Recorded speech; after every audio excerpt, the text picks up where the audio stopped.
Thank you, Mr. Chairman. Mr. Secretary, welcome. Thank you for testifying. Good morning, sir. Good morning.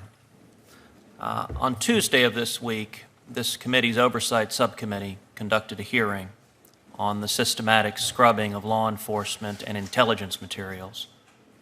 Your department was invited to attend, and the Department of Homeland Security refused to attend the hearing. At that hearing, we heard testimony that described a systematic effort. If one compares, for example, the 9/11 Commission report, the word jihad appears in that report 126 times. The word Muslim appears in that report 145 times. The word Islam appears in that report 322 times. And yet, since that 9/11 Commission report, different policies have come into effect. And as a matter of systematic policy, those terms are no longer allowed to be used in this administration. The FBI counterterrorism lexicon uses the word jihad 0 times. The National Intelligence Strategy of 2009 uses the word jihad 0 times. The Strategic Implementation Plan to Prevent Violent Extremism of 2011 uses the word 0 times. The National Intelligence Strategy in 2014 uses the word 0 times. We also heard testimony from a former employee of the Department of Homeland Security, Phil Haney, that in October 2009, more than 800 Customs and Border Patrol documents were ordered modified, scrubbed, or deleted to remove references to jihad or the Muslim Brotherhood or other similar references.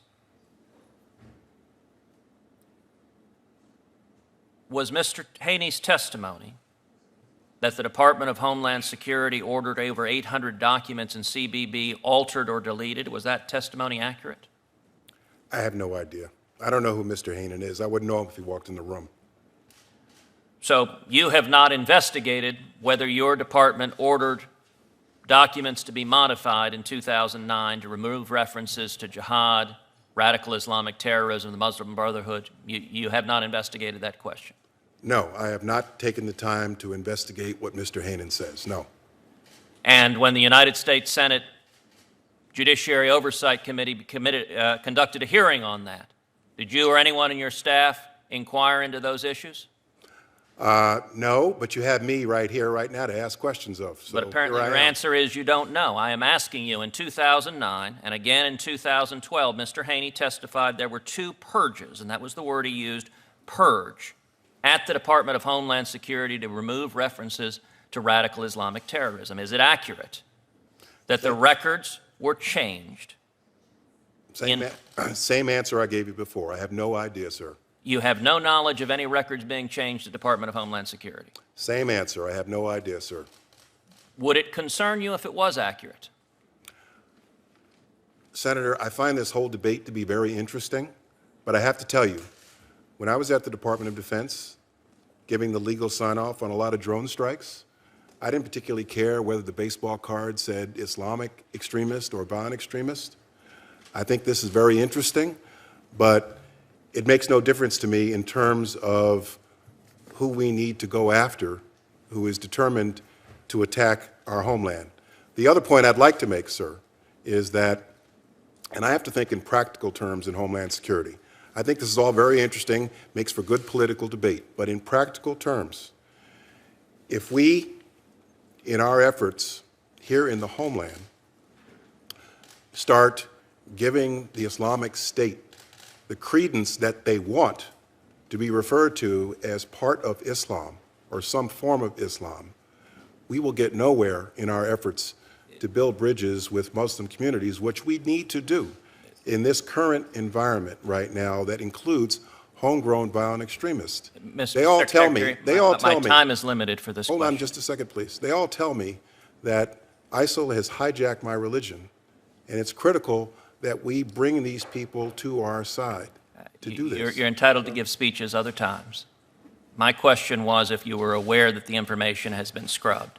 I would note the title of the hearing on Tuesday was Willful Blindness, and your testimony to this full committee now is that you have no idea and apparently have no intention of finding out That's not what whether DHS materials have been scrubbed. And you suggested just a moment ago that it's essentially a semantic difference. Well, I don't believe it is a semantic difference, that when you erase references to radical jihad, it impacts the behavior of law enforcement and national security to respond to red flags and prevent terrorist attacks before they occur. Let's take Nidal Hasan. Nidal Hasan, the Obama administration was aware he was communicating with Anwar al-Awlaki, a known radical Islamic terrorist. The Obama administration was aware that Nidal Hasan had inquired of Anwar al-Awlaki the permissibility of waging jihad against his fellow soldiers. And yet the administration did not act, and Nidal Hasan walked through Fort Hood in my home state of Texas, murdering 14 innocent souls, yelling Allahu Akbar. Do you think it was a mistake not to respond to those red flags ahead of time and prevent the terrorist attack at Fort Hood? I disagree with your factual predicate. Those are not the facts. What do you disagree with? I disagree with your factual predicate. What specifically do you disagree with, sir? In 1 minute, I couldn't possibly answer your question. Pick anything. It was wrong in a number of respects. Pick one thing, sir. First of all, you're assuming that the federal government, in advance of the attack on Fort Hood, saw all these different red flags. That's not correct. So are you testifying to this committee? Let's take the facts I introduced one piece at a time. You are an experienced attorney. Number one, was it true or false the Obama administration knew before the attack that Nidal Hasan was communicating with Anwar al-Awlaki? Well, how are you defining the Obama administration, sir? The Federal Bureau of Investigation. The entire Federal Bureau of Investigation. I can't answer that question sitting here. Okay, the answer is yes, and it is in public record, sir. I can't answer the question. All right, let's take another example. We have similar examples of red flags. The Tsarnaev brothers. Russia informed the United States they were affiliated with radical Islamic terrorism. We interviewed the elder Tsarnaev brothers. The Department of Homeland Security missed when the elder Tsarnaev brother went to Chechnya and met with radical Islamic terrorists.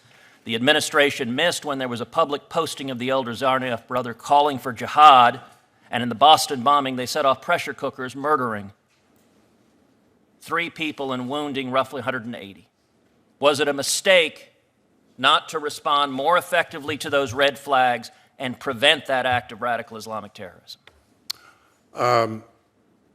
Well, I disagree with some of what you said, but I do believe that there were some lessons learned from that episode, sir. And I believe that as a result, we are doing a better job of connecting all the right dots. But, Mr. Secretary, the concern, and my time is expiring, so this will be my final question. The concern is this pattern of failing to connect the dots keeps occurring over and over and over again. It occurred in San Bernardino when the female terrorist gave a fake address in Pakistan, and yet the administration failed to discover that.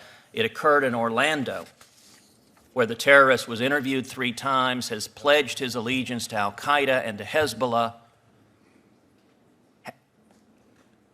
had what was an associate of the first American suicide bomber in Syria, and yet we didn't act to prevent it. And what concerns me, and I believe should concern the Department of Homeland Security, is that because of this effort, scrubbing your law enforcement materials of any acknowledgement of radical Islamic terrorism, when you see the red flags of radical Islamic terrorism, you do not follow up on them effectively, and we have terrorist attack after terrorist attack after terrorist attack that could have been prevented but for this administration's willful blindness. May I respond? Yeah. Please do. Then we'll go to Senator Perdue. And then just to notify everybody, when we had that demonstration, I lost 4.5 minutes of my first 7 minutes. So I'm going to take that when Senator Perdue's done. And then we'll go to Senator Klobuchar if she wants the second round. First of all, virtually every day I read about the good work of our law enforcement personnel, our Homeland Security personnel, and our intelligence community connecting the dots to identify potential terrorist plots on our homeland, irrespective of the label you want to put on it. I think our people are smart enough to identify somebody who is a violent extremist who is self-radicalizing, who is moving toward violence, when there are some warning signs, like somebody who sees somebody buying a gun or training or buying weapons of explosive material, every day I see people connecting the dots across our law enforcement, homeland security, intelligence communities. Are there lessons learned? Could we do a better job? The answer is probably yes.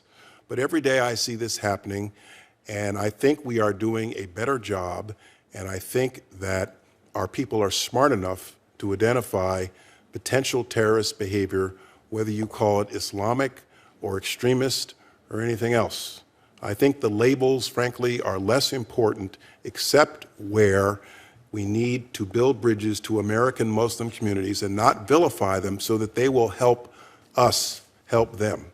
That is my answer to your question, sir. Thank you. Thank